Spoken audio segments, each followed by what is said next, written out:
Good Wednesday morning, everyone. Thanks for stopping by Garden State Weather and GardenStateWeather.blogspot.com, your source for superior forecasting for the northern mid-Atlantic region. I'm forecaster Robert Smith with a very busy, detailed video forecast discussion for this rainy Wednesday, the last day of April, April 30th, 2014.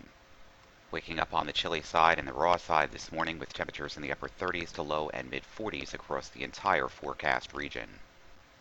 Trying to make your flight this morning, it's going to be pretty good for most airports, so although there is a 15 minutes and 29-minute length decreasing at Newark International Airport on construction, traffic, experience gate hold, and taxi delays between 15 minutes and 29 minutes in length and decreasing.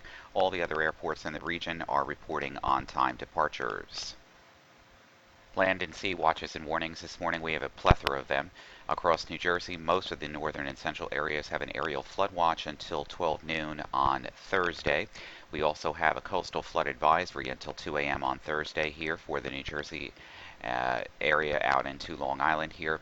We also have small craft advisories and gale warnings in effect for the coastal waters, South Shore, North Shore, and coastal fronts of New Jersey here. In southeastern Pennsylvania and southwest New Jersey, coastal flood advisories until 8 o'clock this morning as well. Lots of rain is on the way for later today, tonight, and tomorrow morning especially, and we'll get into all the details in just a moment. Through about 3 a.m. on Friday morning, we're expecting anywhere from 2 to locally 5 inches of rain across the watershed areas here of southeastern New York, northwestern New Jersey, down through the Philadelphia and Baltimore and Annapolis area as well. Surface analysis from weatherroanoke.com and digital atmosphere software shows the warm front now through northern Carolina, and it's leaking all the way back into the upper Midwest here. It's a very convoluted looking map today. We have our deep storm system responsible for 30 plus tornadoes, or actually 100 plus tornadoes across the deep south and upper Midwest over the last several days. And I'm thinking that 35 people are dead or more at this point from this tornadic outbreak. The storm system is continually spinning around up towards the upper Great Lakes. This warm front here will be moving through the New Jersey, New York City metropolitan area by tomorrow morning, and that means moderate to heavy bouts of rainfall are on the way over the next several hours right through tomorrow morning. This mesoscale convective complex here of showers and thunderstorms over Georgia is going to be moving towards the east and will be affecting the South Carolina coast during and interior sections of South Carolina and Georgia as well during the next couple of hours into the afternoon. Google Mapping Streamline analysis this morning. Here is our high pressure ridge off the northern New England coast and pumping in a continual flow of easterly winds off the maritime tropical Atlantic here, and this is going to increase our moisture along with this warm front here, which is now down through the Carolinas. Will be lifting northeast and providing the focal mechanism for heavy bouts of rainfall in periods and swells during this afternoon, tonight, and early tomorrow morning. And back here is our cold front, and that will be sliding through on Thursday, and as a result, showers and thunderstorms will move through the region during the afternoon on Thursday too. But very mild temperatures once we get through this raw northeast easterly flow from off the ocean, where temperatures today and tonight and early tomorrow morning will not be rising too much until the middle part of the afternoon, where temperatures could spike into the 70s before the cold front comes through with showers and thunderstorms.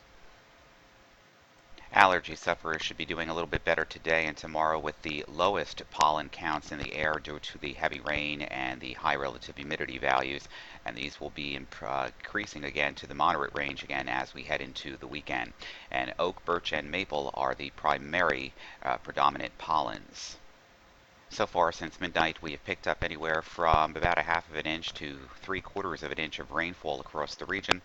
And during the last 24 hours, we've picked up better than 3/4, almost to an inch of rain in spots across southwestern New Jersey as well, and much heavier rainfall is on the way. Visible satellite coming up this morning with plenty of clouds and stratus with rain embedded in those stratus clouds and lots of rainfall still on the way. This is a convective complex down here in Georgia. It's going to be spreading showers and thunderstorms and some severe weather across the Carolinas, especially South Carolina during this afternoon and evening. And we can see this with the blow up of the water vapor here, with rapid rising of air down through the southeastern United States and plenty of moisture being lifted up along this boundary during this afternoon, tonight, and tomorrow morning. And as a result of that, a smattering of rain continues to build across the forecast region and all the way down to the south here as this warm front begins across the Carolinas, begins to begrudgingly lift northward and makes its way through the New Jersey, New York City metropolitan area tomorrow morning. Heavy bouts of rain, low top thunderstorms, and just plenty of miserable weather on the way for the next 12 hours. Going to be watching the river gauges across the New Jersey, New York City, Philadelphia metropolitan area over the next couple of days, as all this rainfall is going to eventually cause some river flooding at some of the gauges here, especially in northwestern New Jersey. We could be dealing with some minor flooding over the next couple of days, probably by later Thursday and Friday across the Pequannock River and Macapan Dam there. Also here at the Rockaway River at Boonton below the reservoir. Also in the Passaic River at Pine Brook, and also at the Passaic River at Little Falls. These are primary spots where we often see this kind of flooding begin in these locations. Then further down, we'll have to watch out for minor flooding at the Raritan River at Bound Brook, and probably some moderate flooding ongoing or will be ongoing at the Millstone River at Blackwell Mills. Also, we're going to be watching the Assapink Creek at Trenton for flooding as well, and all the way down towards North Branch on the Rackaucus Creek at Pembleton. We'll be watching for minor flooding across this region as well. Plenty of MVFR and IFR conditions on the aviational deck this morning. Right now, outside of Newark, we have 43 degrees, dew point 39, humidity 86%. The wind is out of the east, basically at about 12 knots, gusting up to 20. It's a raw day outside, visibility 7 miles, light rain. Overcast conditions, periods of moderate to heavy rain throughout the day. Onshore winds at 16 knots, gusting into the 20s, and that will be primarily across the region right through after midnight tonight. So basically we're going to be dealing with MVFR to often IFR conditions across these terminal regions throughout the next 12 to 24 hours. Things will begin to improve tomorrow morning, and we should be getting back into MVFR to VFR conditions by tomorrow afternoon, although there still is a chance of an outlier thunderstorm beyond this forecast period. For Philadelphia this morning, we have IFR conditions, 45 degrees. The winds are out of the east at 13, gusts to 23. We have light rain and fog. Visibility 4 miles. Going to experience quite a lot of rain activity. Bands and showers of moderate to heavy rain across the region over the next 12 hours. And basically an onshore wind gusting in at about 20 knots or so. And these conditions will be improving to MVFR to VFR conditions again by tomorrow morning late. NamWRF composite reflectivity forecast from Penn State Seawall site. We have a marine layer in place right now, and moisture on top of this. Driving over the top of this marine layer means a pretty unstable atmosphere will be developing with just pockets of moderate to heavy rain across the region over the next 12 hours, which is the same song and dance that we've been forecasting now for days. Just about everybody has been talking about this, and rainfall is going to increase. We could even see a thunderstorm as the warm front makes its way through the region. First, snaking along the Delaware River up towards the coastline of New Jersey. Pockets of moderate to heavy rain throughout the afternoon today, tonight, and early tomorrow morning. And we get a little break in the action by Thursday morning after sunrise, or after, well, basically that's right, after sunrise. And the showers will lift off to the north and east. We'll get some breaks of sunshine, temperatures getting back into the 60s, except right along the immediate coast with the onshore wind, the southerly wind rather. And breaks of sunshine tomorrow, temperatures getting back into the 60s in the afternoon. Could still see an outlier shower or thunderstorm scattered about the region during the afternoon hours, and then breaks in the overcast again for Thursday night and Friday as weak high pressure takes hold. And temperatures on Friday afternoon with scattered cloud cover getting back into the 60s, which is just about where we should be. After all, yesterday was about 15 to 20 degrees below normal in temperature, and it looks like it's going to continue to be that way today as well. GFS maps into motion now. Here comes our big storm system up towards the Great Lakes. Some severe weather again across the southeastern states today. It's just been too much weather really to go over nationally over the last couple of days. It's just too much, really. It is, but that's the weather.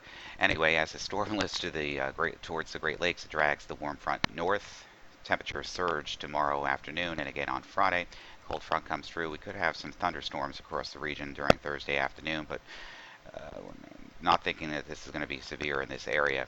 And then basically the low begins to fill in, weaken. We get into the trough axis here, still across the Great Lakes.